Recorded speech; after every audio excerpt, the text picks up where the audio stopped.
wabarakatuh. Dan selamat siang. Saya Neiza Azura Putri. Saya Risma Rosalita. Saya Cynthia Panjaitan. Saya Zahratul Zakia.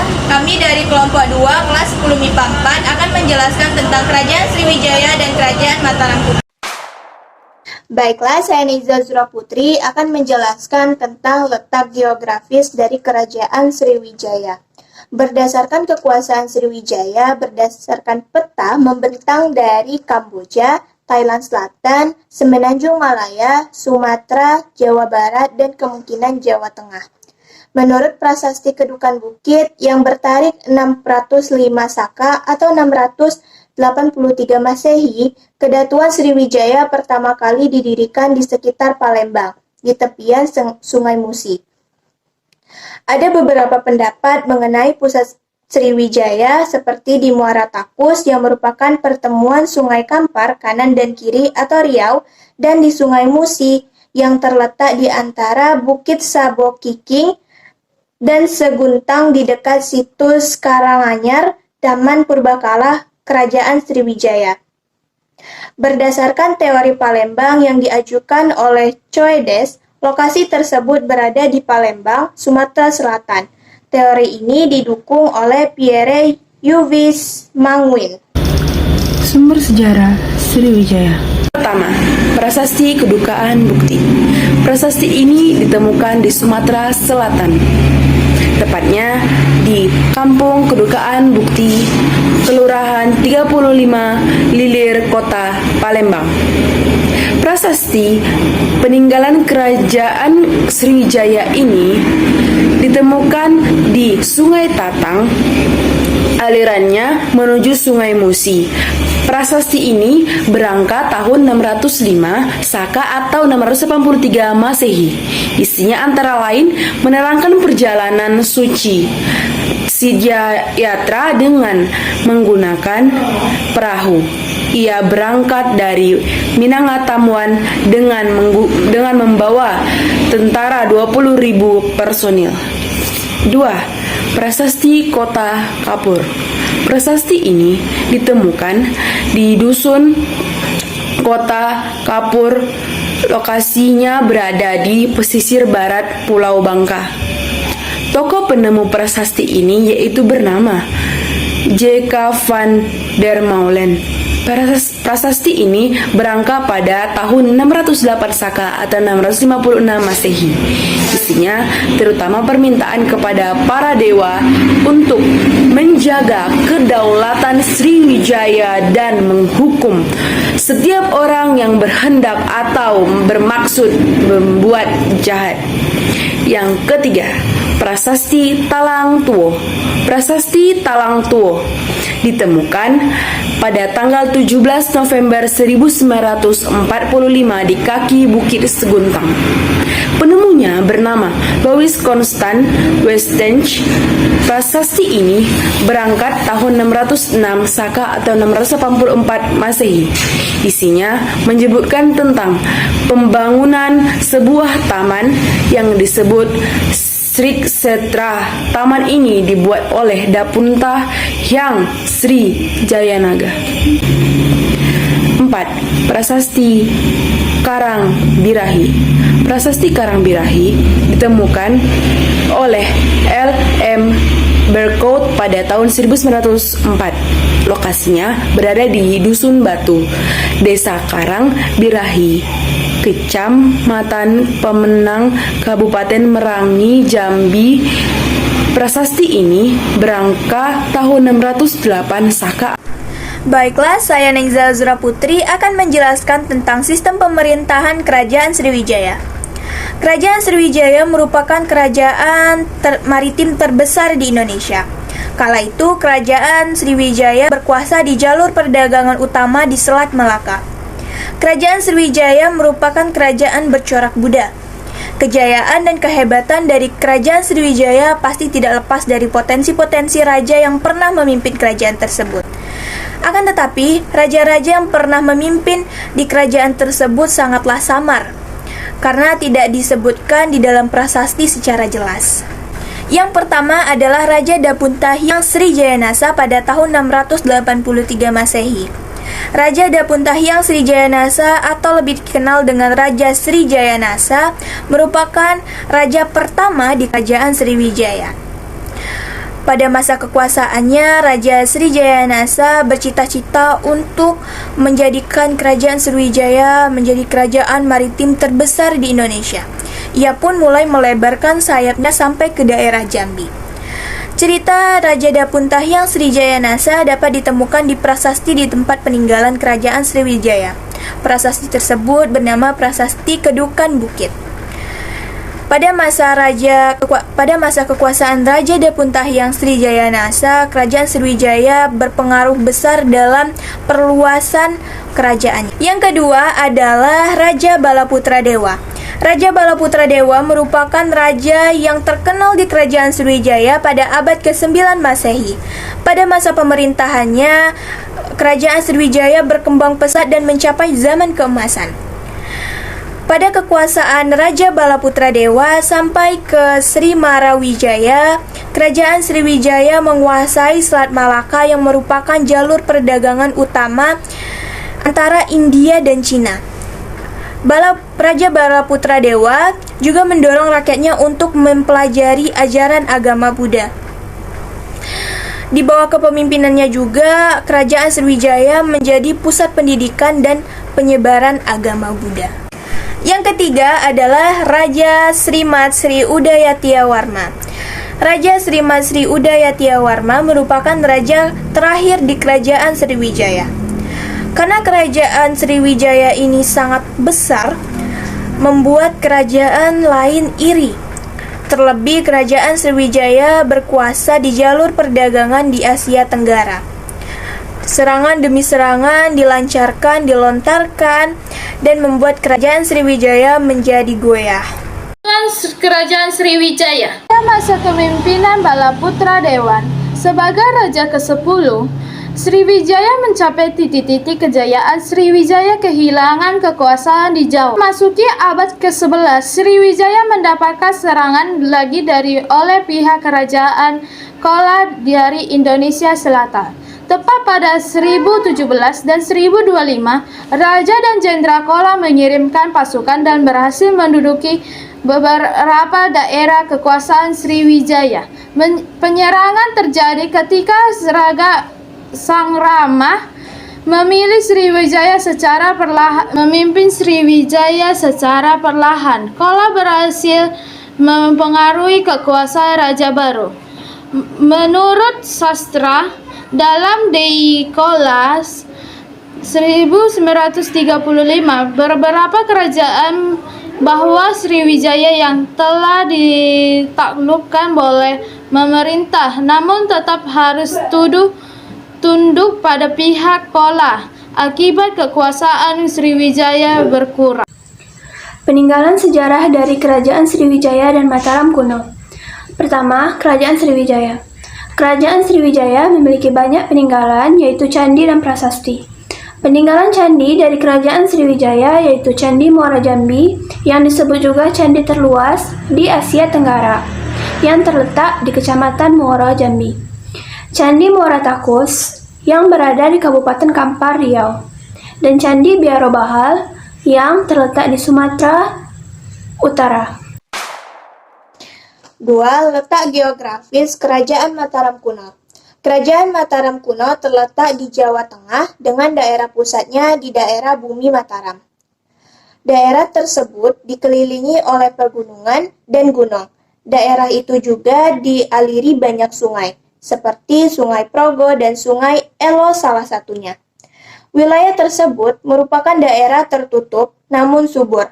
Kesuburan tanah itu memudahkan pertambahan penduduk, sehingga peranan dan kekuatan masyarakat di daerah itu cukup besar dan merupakan kekuatan utama bagi negara. Dilihat dari lokasi atau ibu kota pemerintahan, kerajaan ini memiliki 2 periode. Periode pertama, Kerajaan Medang di Jawa Tengah, di bawah kekuasaan Wangsa Sanjaya dan Salindra sekitar tahun 732 sampai 929 Masehi, serta periode kedua pada saat pindah ke Jawa Timur yang dikuasai oleh Wangsa Isyana sekitar tahun 929 sampai 1016 Masehi. Sumber sejarah Mataram kuno. Pertama, Canggal. Prasasti ini berangkat tahun 654 Saka atau 732 Masehi. Prasasti Canggal ditemukan di halaman Candi Guning Wukir, tepatnya di Dusun Canggal, Desa Kediluih, Kecamatan Salam, Kabupaten Magelang, Provinsi Jawa Tengah. Prasasti Canggal adalah prasasti pertama yang dikeluarkan oleh Raja Sanjaya dalam rangka memperingati pendirian lingga di atas Bukit Stirangga. Dalam prasasti tersebut, Sanjaya tak menyebutkan nama kerajaan yang ia pimpin. Ia malah menjelaskan bahwa raja di Jawa sebelum dirinya adalah Sana. Setelah Sana meninggal, keadaan menjadi kacau. Kemudian Sanjaya menjadi raja atas bantuan sang ibu Sunah yang tidak lain adalah saudara perempuan Sana. 2. Kalasan. Prasasti Kalasan berangkat tahun 778 Masehi.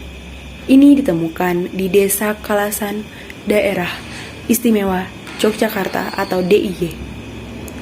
Prasasti ini menceritakan tentang pendirian pembangunan biara bagi pendeta oleh Raja Penangkaran atas permintaan keluarga Shailendra.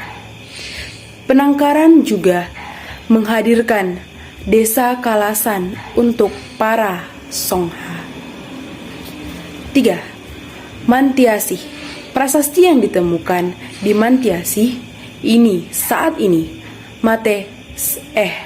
Magelang, Jawa Tengah. Berangkat tahun 1970 Masehi. Bahasa yang digunakan dalam prasasti Mantiasih adalah Jawa kuno. Prasasti ini berisi silsilah raja-raja Mataram sebelum Rakai Watukuradiah Belitung, yaitu Raja Sanjaya, Rakai Penangkaran, Rakai Penungganglan, Rakai Warok, Rakai Garung, Rakai Pikatan, Rakai Kayuwangi, dan Rakai Watuhumala. Baiklah, saya Neza Suraputri akan menjelaskan tentang sistem pemerintahan Kerajaan Mataram kuno. Sistem pemerintahan Kerajaan Mataram kuno cukup berbeda dengan kerajaan-kerajaan besar di Indonesia sebelumnya seperti Kerajaan Majapahit, di mana kerajaan yang sekaligus menjadi kerajaan agraris ini meneruskan tahta dari Kerajaan Holing atau yang sering kita kenal dengan Kerajaan Kalingga. Pada catatan sejarah, ada 3 dinasti yang pernah menguasai Kerajaan Mataram kuno. Yang pertama adalah dinasti Sanjaya pada tahun 732 sampai 760 Masehi, Jawa Tengah. Pada prasasti Mantiasih dijelaskan bahwa Ratu Sanjaya merupakan raja pertama di Kerajaan Medang atau yang sering kita kenal dengan Kerajaan Mataram kuno. Nama Ratu Sanjaya dicatat dalam cerita Parahyangan. Dalam cerita itu dikisahkan bahwa Sanjaya selalu menang dalam setiap pertempuran, seperti saat melawan pemberontakan di Sunda dan Galuh. Bahkan dalam cerita itu dikisahkan juga kalau Sanjaya berhasil menaklukkan Melayu, Kamboja, dan Cina. Padahal menurut catatan sejarah, penaklukan atas Kamboja dan Sumatera saja baru terjadi pada masa pemerintahan Dharanidra, yaitu pada Raja ketiga Kerajaan Mataram kuno. Pada pertengahan abad ke-8, Raja Sanjaya wafat dan digantikan oleh putranya yaitu Rakai Panangkara. Pada saat Rakai Panangkara wafat, Kerajaan Mataram kuno terbelah menjadi 2, yaitu dinasti Sanjaya memerintah Kerajaan Mataram kuno yang bercorak Hindu di Jawa Tengah bagian utara. Yang kedua ada dinasti Syailendra memerintah kerajaan Mataram kuno yang bercorak Buddha di Jawa Tengah bagian selatan. Yang kedua ada dinasti Syailendra. Dinasti Syailendra muncul pada akhir abad ke-8 dan periode kepemimpinannya menjadi masa keemasan atau masa kejayaan dari kerajaan Mataram kuno. Perkembangan terjadi di berbagai bidang seperti politik, ilmu pengetahuan, budaya, kesenian, dan sosial. Raja pertama kerajaan Mataram kuno dari dinasti Syailendra adalah Sri Dharmatungga. Pada masa pemerintahannya, konon wilayah kekuasaannya itu mencapai Semenanjung Malaka. Setiap bergantian raja, keadaan kerajaan Mataram kuno semakin gemilang dan termasyur. Sri Dharmatungga diganti oleh Indra atau Syailendra yang berhasil menaklukkan Ehenia atau Kamboja. Kerajaan Mataram kuno akhirnya bersatu kembali setelah perkawinan Rakai Pikatan dan dinasti Sanjaya dan Pramodawardhani dari wangsa Syailendra. Yang ketiga, dinasti Isyana.